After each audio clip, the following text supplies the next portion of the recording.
There he is. Yeah, Joe. Hey, Rob. What's up, We buddy? we made the connection, the digital connection. Sorry, dude. The first try didn't quite get accepted. I don't know what happened. Digital So, life. sometimes it just takes a couple tries, but that's all right, man. We're here. We're in the now. We are, man. How you Um, doing? I'm doing good. Just, staying out of the rain and, just, living in the four walls of my house and adjusting to this new way of life. It How are is. you, man? So to kick this off really quick. So obviously you guys know who Rob Machado is, one of the most iconic surfers in the world, in the history of the sport, one of my personal favorite surfers. Every time I stand up on a wave, in my mind, I'm embodying and channeling Rob's style, but in the real world, it doesn't quite translate. But anyway, we're super stoked to have you here, Rob. And I'll kick it off with a simple thing that we do a lot when we have our company wide. We have these Engage the World meetings where every week our entire company gets on, and if you speak, you have to share your high low of the week. So I'm gonna pass that to you, man. What's your high low of this whole thing that we're going through? Okay. Um, I mean, I think the low is pretty obvious. The beaches being closed for me is definitely a low. I sit and stare at it all day long. I watch it go through all of its different phases. But it's also kind of a high as well, in the sense that it's really rare that you look out in the ocean and see no people. And you see no people on the beach, and it's kind of a beautiful thing. And being in the times that we're in, it's like just trying to find positivity in everything, and to be able to look out at Cardiff Reef, it's like I said, it's a really rare sight to see not one single person out there. Um, Yeah. it kind of makes you go a little bit cuckoo, because you're like, oh, there's that part of you that's like, oh man, I want to go. I just want to get out there and ride a couple waves. And you know, the feeling of going in the ocean for me is just so cleansing and refreshing. And sometimes it's not even about the waves you ride and what you're doing. It's just more about this just cleanliness that you get from going in the ocean. So I've been transitioning that into home life, and I've been just cleansing my home, which has been super good. Yeah. Cleansing your home as in like with cleaning products? Yeah, that too, but more like every single closet, every single drawer, like just take it out and dump it on the floor, and like, why do you have this? Like, Yeah. what are you keeping? What are you giving away, throwing away? Like, and just question everything, and dissect everything. It feels good. It's like, I've always said, like every 5 years or something, you should be forced to take everything out of your house and put it in your front yard, and then put it back in and see what actually makes it back in. Right? Yeah, totally. That's such a good lesson and such good advice, Like my wife is like that. She's very organized, and she's like really particular about the things that come into our house. Like when her friends kind of come over and they see her closet, they're always like, this is all the clothes that you have? Like, where are the rest of the clothes? But we're kind of cut from that same cloth. Like, I feel like in a lot of respects, less is more. And it helps you stay like mentally clear and focused. It has like a direct correlation in this weird way. It totally does. And like I've always dreamed, I have this room downstairs that it's just always filled with stuff, and it's kind of like the entryway or Amazon box gets delivered.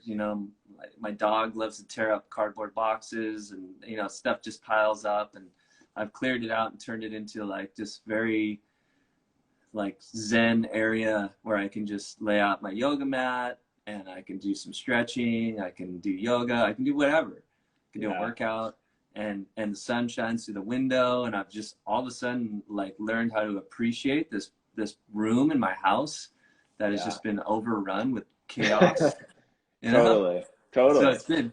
it's been really good in that sense. Yeah, for sure. So on that front, like it sounds like you're rolling out the yoga mat occasionally. I mean, is there anything like any kind of daily rituals or routines that like you've kind of honed? And I guess I'll frame it this way, like, you know, to the person that doesn't know you that well, and I've gotten to know you over the last couple of years, but to people that don't know you, I mean, you carry yourself as like the embodiment of balance. You're like the Zen master of surfing. I also know that you're a super competitive guy. Like deep down in there, there's a part of you that's like, I've watched you play pickleball. As a matter of fact, I've played pickleball against you down in Mexico. I've watched it go down, and I've seen you play ping pong. I mean, you're a competitive guy, and you're a really talented, just athletic person. But I'm curious, like that balance side of you, like that part of you that exudes that grace and that balance, is that something that's like a practice? Like, do you have rituals that kind of hone that, or is that just something that you were born with? um, I think it's a little bit of both. I think everything takes work. You know, I wake up every morning basically with the sun. You know, I sleep next to the window, and as soon as daylight hits, I'm awake, and I usually take a walk. I take my dog, and that's pretty cleansing for the mind, just to get out first thing. No tea, no coffee, no nothing, just straight outside, fresh air, walk around the block, come back. And that's, you know, I will say that during this time, my little routine is different than my normal routine. Yeah. My normal routine involves a little 6-year-old that I'm trying to get to kindergarten. So that's a little more hectic. But, you know, right now, like he's been sleeping in, so I take advantage of that time. He doesn't wake up till like 9 o'clock. So I take the dog for a walk. I come back, and whatever I'm feeling at that point, I enter in that little zone, that downstairs room, and I might just do a nice little stretch. I might do a full-on workout. I accidentally jumped in on the dog pound workout. Right? Oh God. Sorry about that. If your legs are sore, if they don't work like they used to for a couple of days, they will come back. They're coming back. But that was good. I mean, like I'm open to lots of stuff, Yeah. and you guys have been having a great little sprinkle of different activities, from breath work to yoga to leg workouts, and it's like right in my little window of time, and I always throw it on and jump in, or I might jump into something else, kind of depending on what mood I'm in. And it's just like I have that time for myself, just to like dive in and say, what's going on? Like, how am I feeling?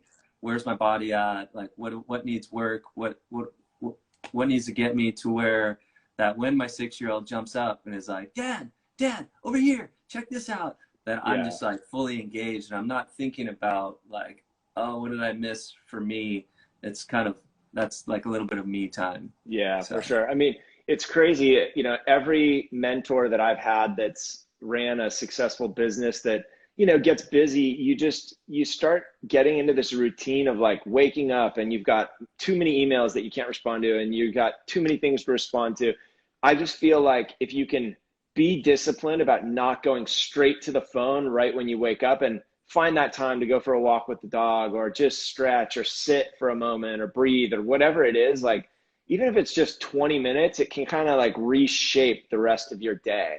But if you go right to that phone and you get triggered by that first email or that first thing that you have to do, that's what's like occupying your mental space, not like setting a cadence and a foundation for your day. So yeah, I totally resonate with that.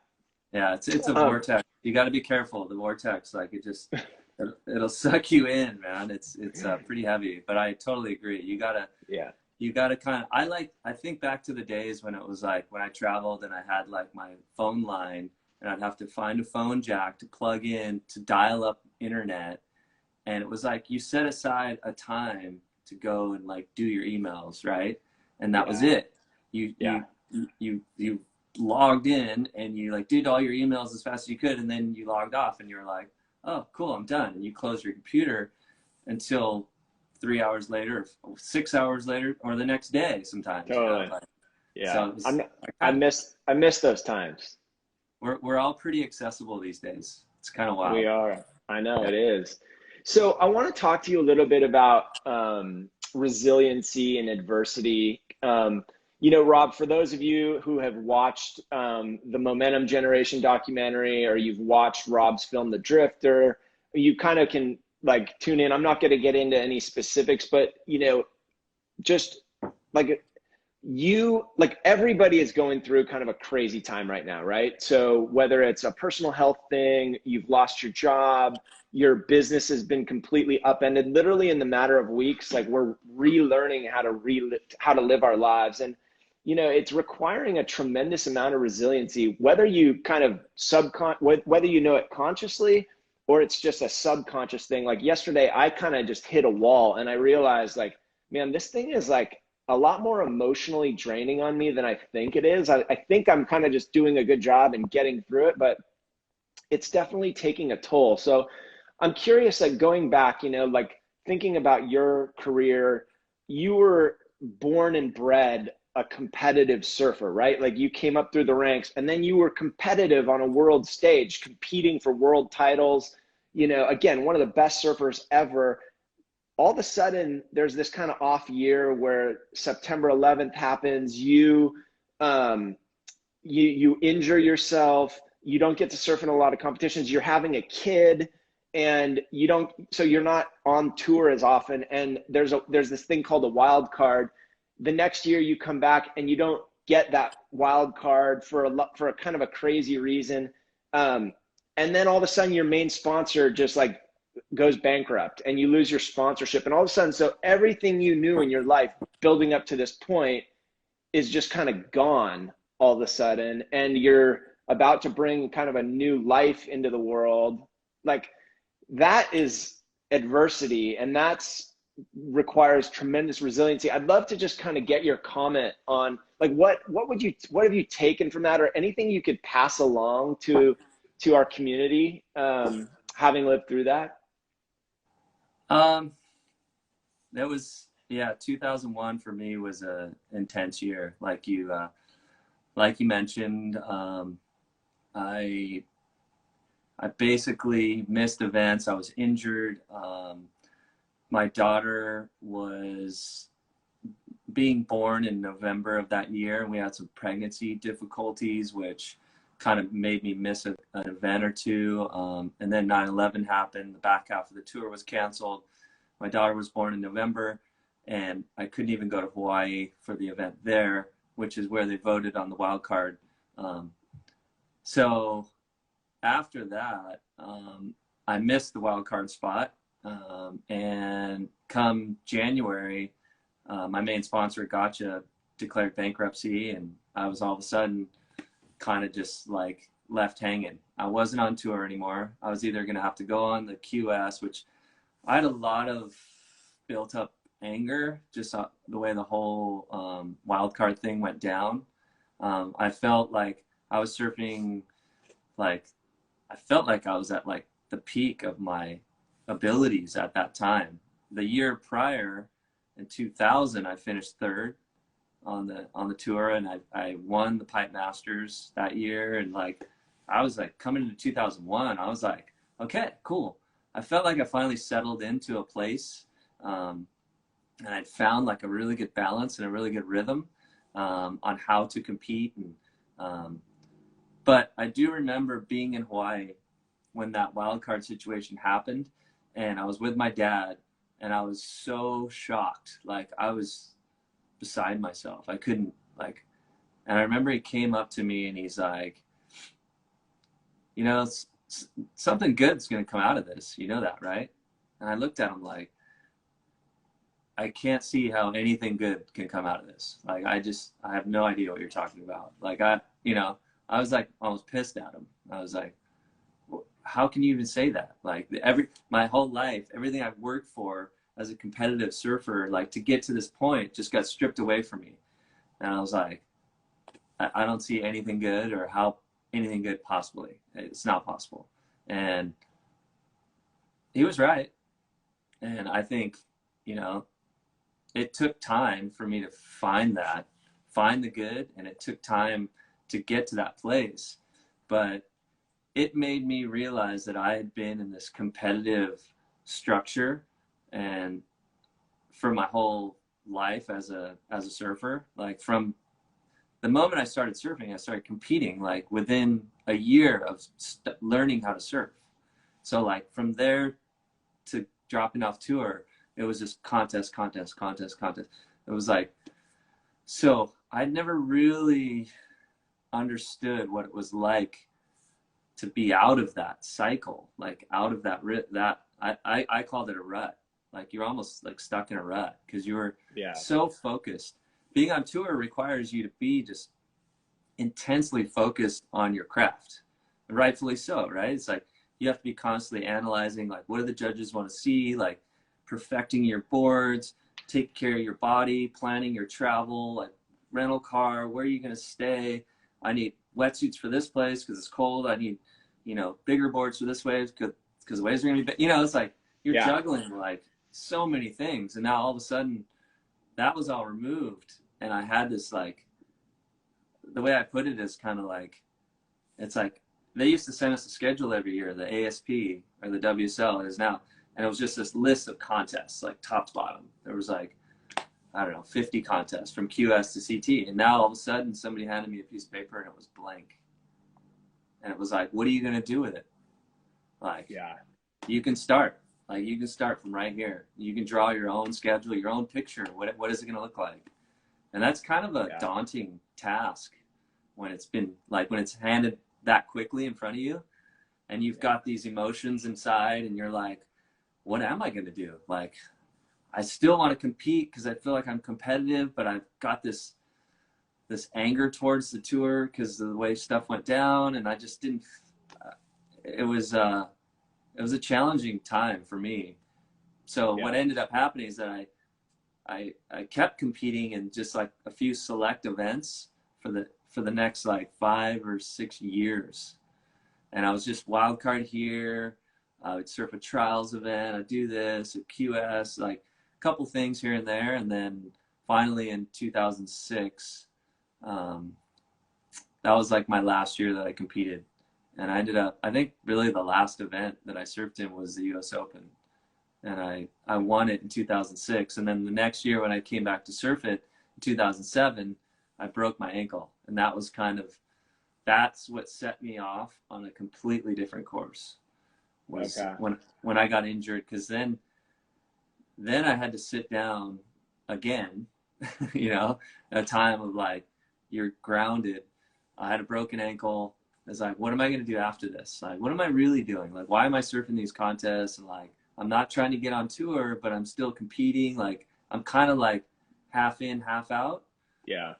And then that's when as soon as my ankle was healed, I went to Indonesia and hooked up with my good buddy Taylor Steele, and that kind of, he just like grabbed me and like like look over here, like and that was the start of the Drifter, right? In that chapter, and which really, you know, a lot of people credit you to creating like free surfing as like a sport or as like a career, right? I mean, that didn't really exist kind of up until you kind of broke off of tour and became like a paid athlete that was creating content and, you know, traveling and living a new lifestyle that was supported by brands, right?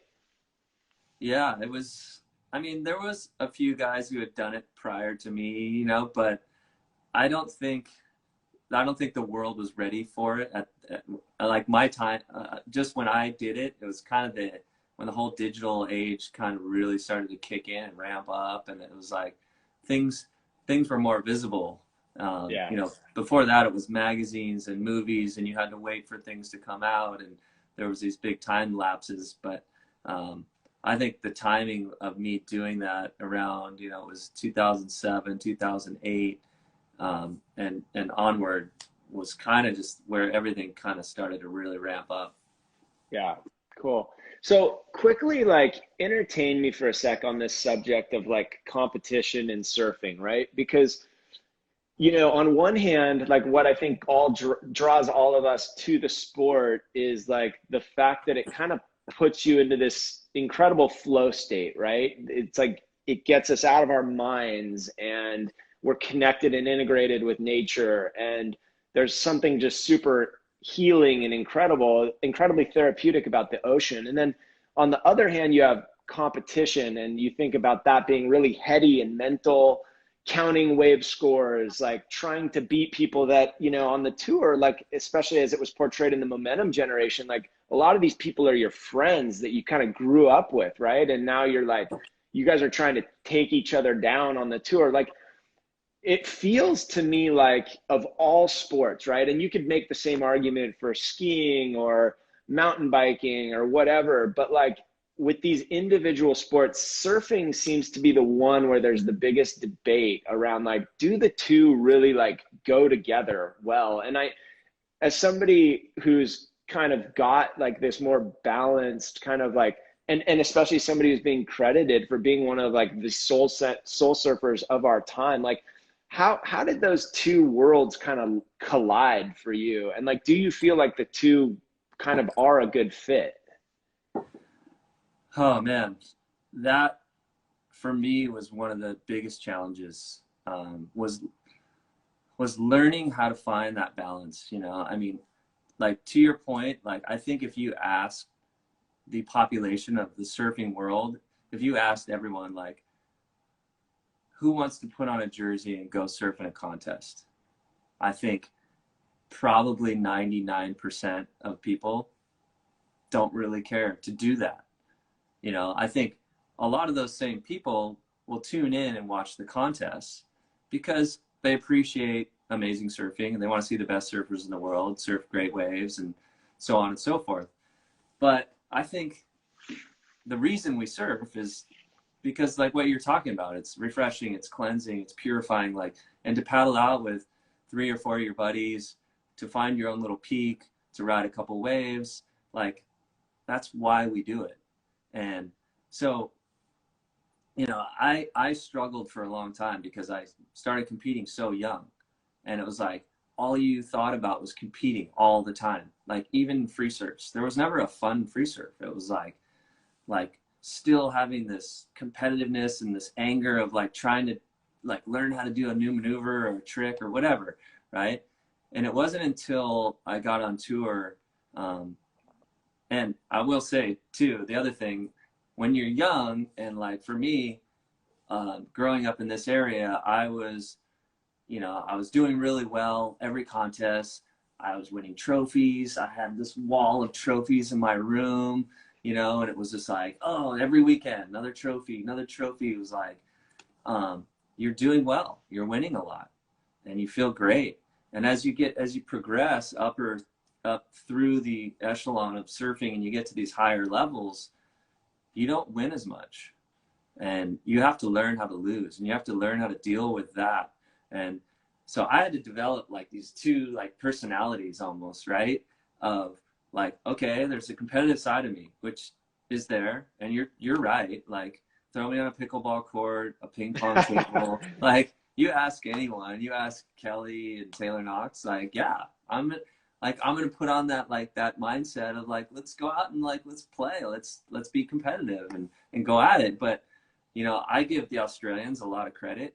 Like those guys will go out and try and beat the crap out of each other, and then they go to the pub and have a beer.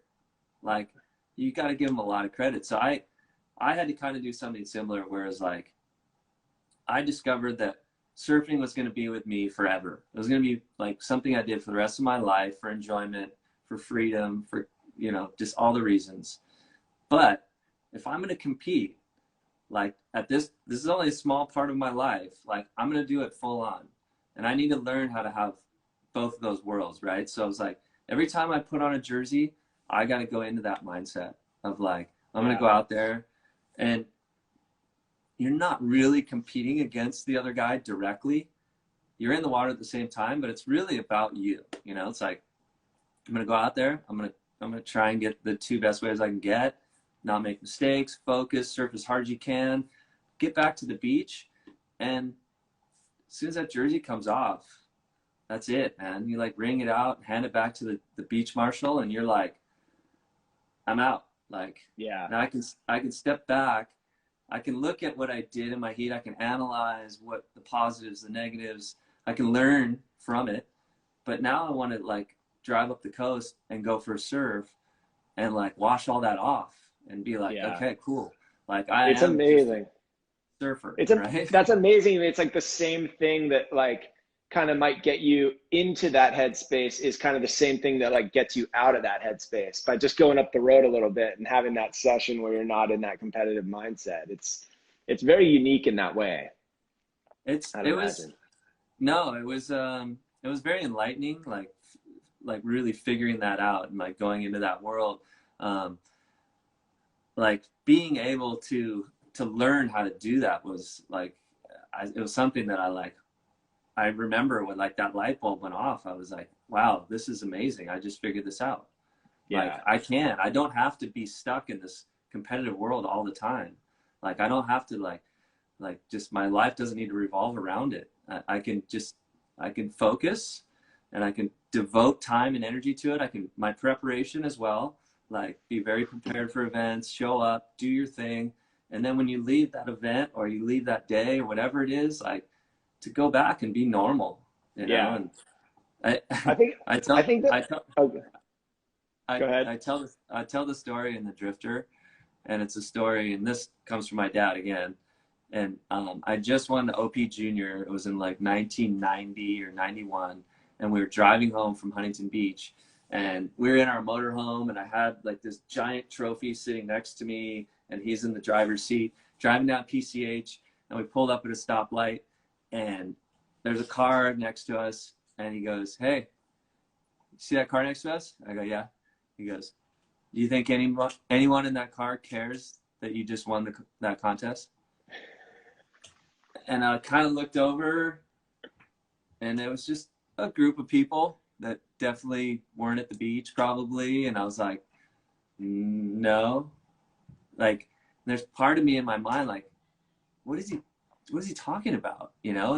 And then he didn't say anything else. Like, I was kind of like, that was weird, you know? Like, why would he say that? Like, that was kind of mean, you know? Like, and then like by the time I got home, I was just his way of like, I mean, he was like my coach too. Like he was on the beach, making sure I was surfing the right peak and helping me get prepped. And then it's like, once it was all done, he was like, "You did great. Congratulations. Now let's go home. You can mow the lawn and do the dishes and like be a kid again, man." Yeah, I remember that stuff. that's amazing. Last week, I chatted with Steve Nash, the basketball player, and he talked a lot about his dad and kind of how he almost valued the assist more than the score, you know, and if he played an unselfish game, that was like valued more in their family. And it really like kind of evolved who he was as a human and how he played the game. But it's really amazing to hear stories like that and to hear just how influential our parents are on our lives, right? And you know, you are now a dad. You've got is it Three. three Yeah. kids, three kiddos, and I always see you cruising around. You've always got your son down at the beach, and it's so cool to see. But I mean, we're living in a time where competition almost has this like, I don't know, it's like people look at it almost as a negative. And in schools, you know, this idea of like participation is valued more than like competition and winning. I mean, I think that there are a lot of really positives there, but at the same time, like I think we learn, I mean, just talking to you, I'm hearing about so many things you've talked about and so many lessons, life lessons you've learned through competition and adversity. I mean, like as a parent, how do you like, what do you wish for your kids? Like, do you want to see them competing and going through like and learning what it's like to lose and get up and move on? Or do you feel like kind of it's like too hard of an edge for kids to deal with? I mean, what's your perspective on this? Yeah, that's I think the best competition I had was probably with my peer group, and it was a very healthy competition, right? We were all like, and it didn't even involve putting on a jersey or anything like that. It was more about going surfing with your peers and getting out there, pushing yourselves and pushing each other. Like, whoa, man, did you see him? He just did it off the lip. Like, you know, when we're 11 years old, like, and that was like, oh, I want to do an off the lip. And even came down to like, we would skateboard in front of my house on this little curb and stuff like that. I think like I already see it Like, the best surf sessions my son has down here at Cardiff is when there's other kids and they look at each other and they feed off each other that energy of like, no way, look at him, he's standing up. And he's like, I want to, give me another wave, Dad, I want to do that. You know, like, it's just like a natural thing that we all have inside it. And so, like, I don't know, like healthy competition, I feel like is really good. And I go back again to like the Australians and how they are so healthy at competing, and they go super hard against each other, and then they hug it out, and it's like, let's walk away. And so yeah. I think that's going to become kind of the norm. It's like understanding this relationship we have with ourselves and our egos, right? Like, I grew up playing competitive sports and I hated losing, to the point that like I look back now and I'm almost embarrassed at how I behaved sometimes. Like I would get so down and out, and it's like I couldn't bounce back, you know, like, and sometimes I would choose like not to play ping pong against a friend if I knew I was going to lose, because I would just like know that I couldn't freaking emotionally handle it. And it's just like so embarrassing, you know, to say that out loud. It's like so embarrassing. But man, I mean, I attribute everything, all of my character, everything to like those early days of like learning about myself through like wins and losses and all of it. Like I think it's a really delicate balance. I think we've got to keep encouraging our kids to be competitive and to lose and to deal with adversity, you know? And I mean, you know, and now here we are, like we're all locked in our homes for who knows how long, and our lives as we've lived them are being kind of unwound, and a lot of people are dealing with tremendous adversity. And it's like, it's those skills that we learn as kids that help us get through this, even if it's like a subconscious thing. Totally, man. Yeah. Hey, just to make you feel better, I was the same kid.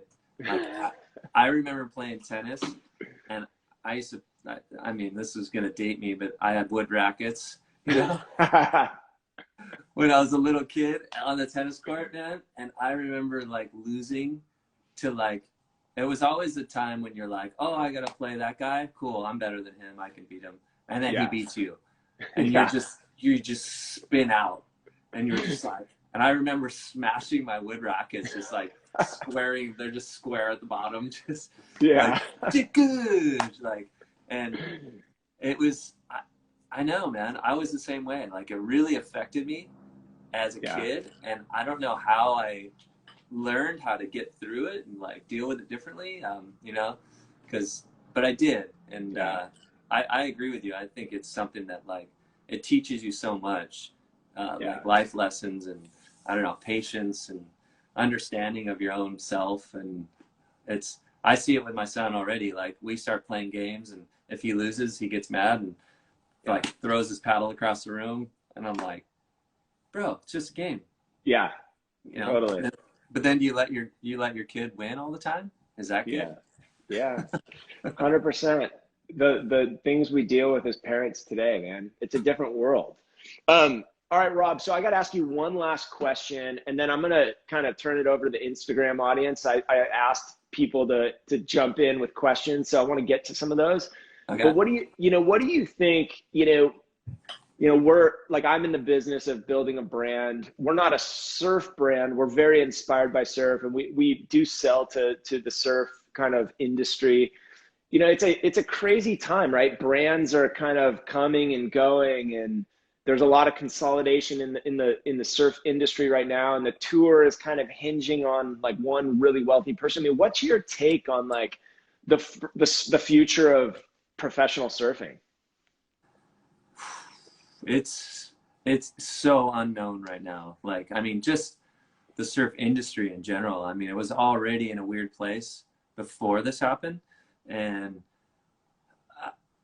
it's so hard to say what is really going to happen to all these brands. They're all owned by bigger corporations now. You know, when I was a kid, like, I remember when, you know, Richard Wolcott worked for Quicksilver, and I remember him telling me like, hey, I'm not going to work for Quick anymore. I'm going to start this company. And he showed me like the logo of Volcom, and, you know, I'm like, whatever, dude. Like, I'm hanging with the Quicksilver guys, you know, Yeah. like, cause I was riding for them. And it was just like, you had Wolcott and you had Bob McKnight, and then you had Bob Hurley, who was doing Billabong and then shifted into Hurley. It's like all those things have now evolved into larger corporations owning them.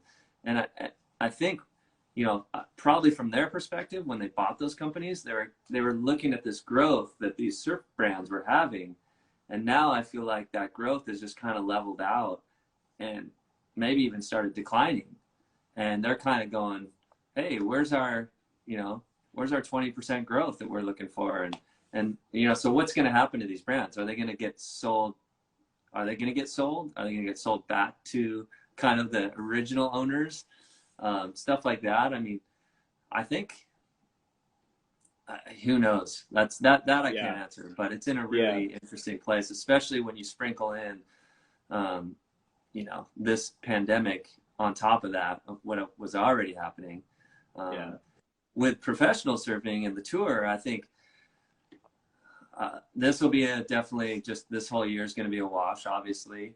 And I think they are trying to do they're going to try and reapproach the whole tour as just look at the whole thing from start to finish and like, what can we do? Like, how can we turn this thing around, flip it upside down and sprinkle in some new flavors and kind of pump a whole new life into it.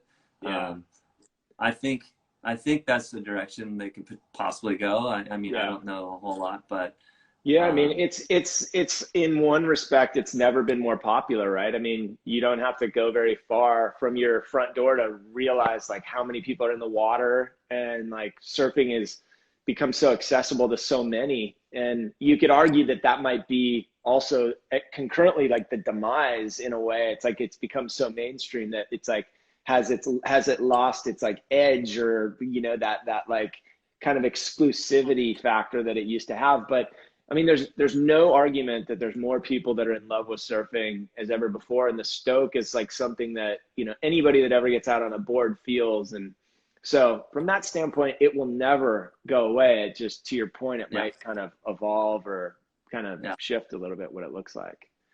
It'll never go away, man. We're gonna be surfing. We're gonna be riding waves. So that's 100%.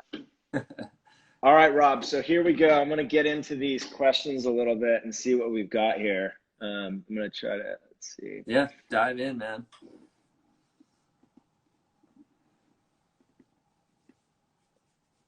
Let's see. All right. So in drive-through California, I don't know if you were a part of that. Yeah. Where were they surfing where there was snow on the beach?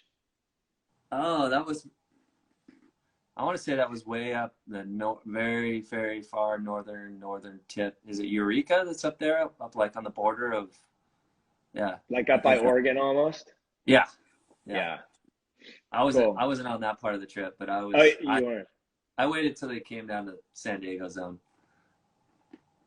Cool. So when did you last surf? How long has it been since you've been in the water? That's a good question. I think it's probably been almost a week now.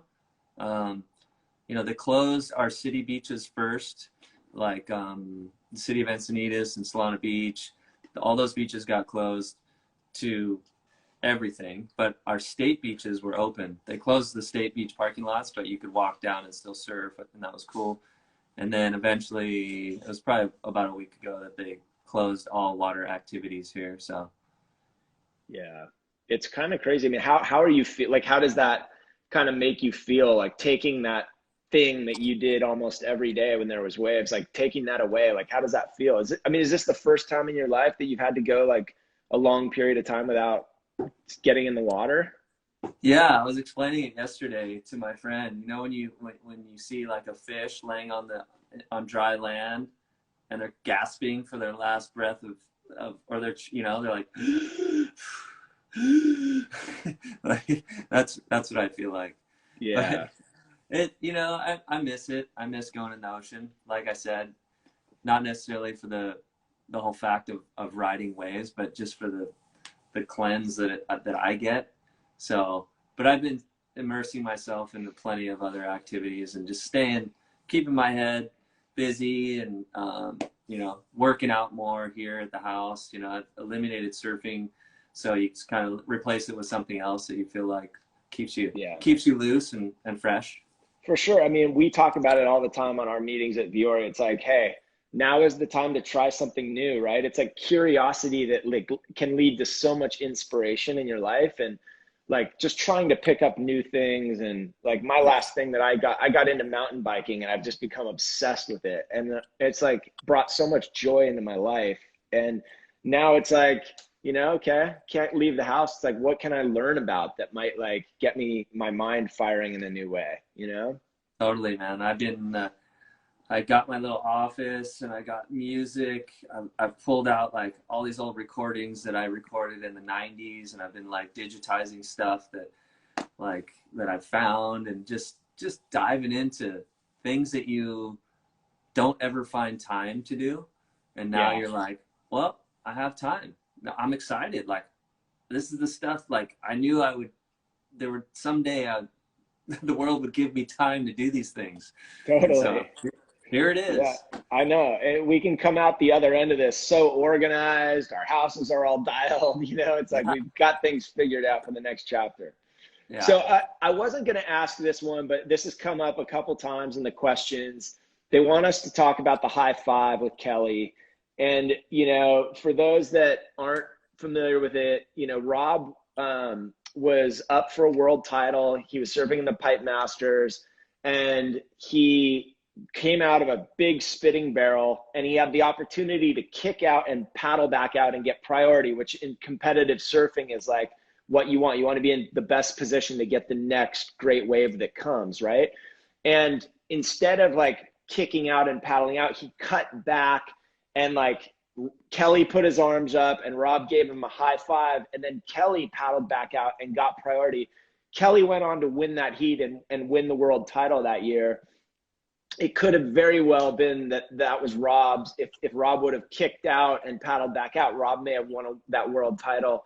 And there's this big debate in the Momentum Generation film around whether, you know, Kelly, being this like intense competitor, intentionally drew and lured Rob in with his arms up, like giving a high five. But, you know, it's like when you look at it, it just looks like two buddies going way back, getting spit out of perfect barrels together and just so fired up. It's almost like you guys forgot you were competing. But what is your point of view? And I know you've probably talked about this so many times, so I'm sorry to have to go there with you, but like, what is your point of view? Like, how do you look back on that moment now?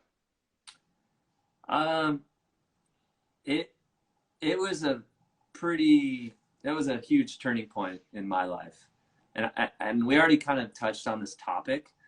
It was very rare when you're surfing a heat that you actually kind of shifted out of being this like ultra competitive person into like that, like just pure love for surfing, right? That like free surfer kind of like, I'm going out and I just love surfing, right? Like that rarely ever happens. And that was one of those moments. And it was like, I remember being out there, and I remember like in that heat, like me and Kelly were exchanging some words and talking, and it was pretty just, and I looked in at the beach and I was just like, can you believe this, man? Like we're actually out here. Like, it wasn't that long ago, you know, it was in like, we met in 1986, and this is 9 years later. 9 years later, we are out at Pipeline. We're basically fighting for a world title. If I win that heat, I win the world title. And I just started looking around. I'm like, we're in Hawaii, we're at Pipeline. Like, I never thought I would be surfing in a heat at Pipeline. You know, when I was a kid, like I dreamed about it, and it's like, this is all happening. Like, this is for real. And we traded, like we were going at it, like he got a 10, I actually got a 10 on a wave, and he got a 9 or something, and then that set came in, and he got the first wave of the set, and I remember paddling into the second wave, and I was so mesmerized, like, because up until that time, like the year prior, like I was so low on the totem pole out of Pipeline. Like I'd paddle out there and get scraps, and I would just like see Mike Ho and Derek Ho and Jerry Lopez and Johnny Boy and all these guys catch every good wave that came in, right? So like all of a sudden I'm paddling into a perfect like 10-foot peak at Pipe, and I'm like mesmerized, like this is what those guys do. This is so awesome, you know? And I just stand there and I'm like looking at this perfect just cylinder, and I'm just so in awe. And I come out and there's Kelly with his arms up, and I'm just like, life is too good. Like at that point in the event, like I felt like I had already succeeded. Yeah. And like the world title at that point, at that moment, was like a cherry on top. Because you have to, you kind of got to rewind and look prior to 95 and everything that happened. When I came on the scene, I graduated from high school in 91. I worked my way through the ranks. I got on tour in 94. Everyone was like, oh, he only surfs small waves. He's this, he's that, you know, he's this little guy. And I was like determined to prove people wrong. Like I was like, okay, cool. Yeah, I do only surf small waves, and I am scared of big waves, like for sure. So 94, I went out in the pipe contest and I got my ass handed to me. Like I just got the crap kicked out of me. You know, and I super poor showing. Like everyone was going, yeah, we were right. Like he can't surf big waves.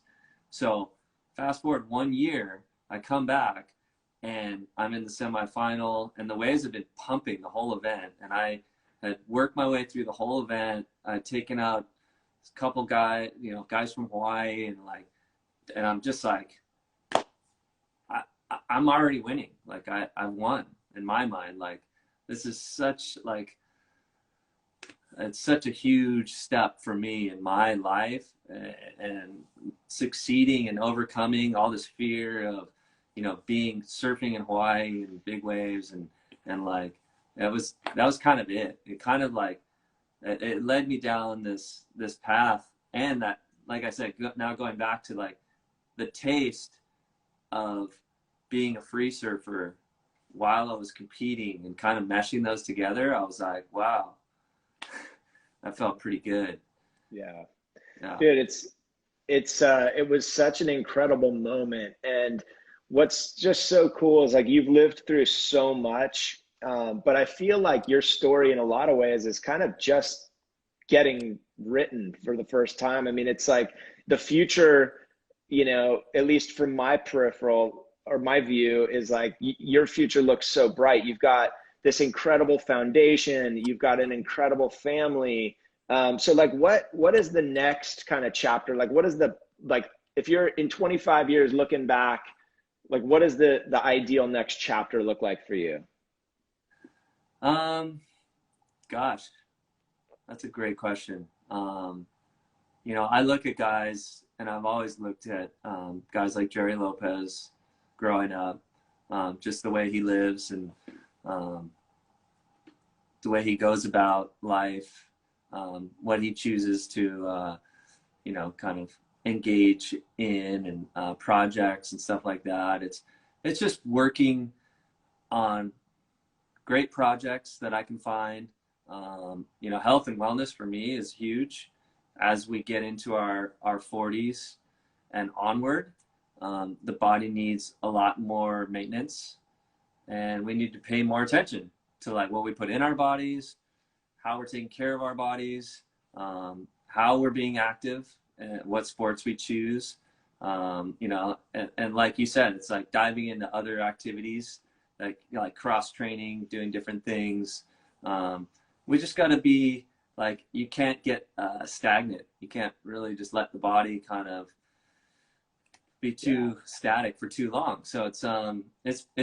It's enlightening to kind of like dive in all these different ways to keep the body active and moving. And, you know, surfing's always going to be a part of this whole equation. Like that's my anchor. And I'm always like diving into, you know, I'm making surfboards and designing boards, working with Firewire, and So I'm always looking for like new ways to have fun on surfboards and getting out there and making it fun for other people too. So it's that's been super inspiring for me. That's like Yeah. a fun part of my life to go in. And my foundation, just growing my foundation. You know, our foundation is all about environmental education for kids and for everyone. We say it's for the kids, but it's the kids who take it home to the parents and like call the parents out, right? Yeah, So totally. it's been cool. We've been really focusing on water lately, putting refill stations into a lot of schools. A lot of schools don't have access to good, clean water, and a lot of our high schools have vending machines these days. So it's like it's the least you can do for kids that are going to school these days is give them access to good, clean drinking water. Yeah, 100%. Well, dude, Rob, Yeah. it's almost 1. I promised I'd keep this to 30 minutes, and we're about 23 over. We're about 2x what I asked you for. But dude, thank you so much. Vuori, you know, we started this brand with a really clear value system, and we wanted to inspire people to be happy and to live awesome lives. And I feel like you really embody that spirit. And so, dude, thank you for inspiring us, man. And thank you on a local level here in Encinitas. Thank you for all the work you're doing with the foundation and bringing clean water to our kids and the schools and keeping our beaches clean and just standing for positivity, man. You are a true inspiration in and out of the water. And I'm super stoked to call you a friend. And thank you for making the time. Thank you for all the honesty today. Thank you for chatting with our community. It's been a lot of fun. Thank you, Joe. I'm super proud of your guys' brand and what you guys are doing in the community as well. And stoked to tune in every morning and dive into some of the cool stuff you guys are offering at this time. And keep up the good work, man. Super Thanks, stoked. brother. And let's go ride some waves as soon as this Yes. thing clears up. Yes, 100%. We'll do that. All right, guys. Well, thanks everybody for listening. We're going to sign out. Thanks, Rob. Thank you.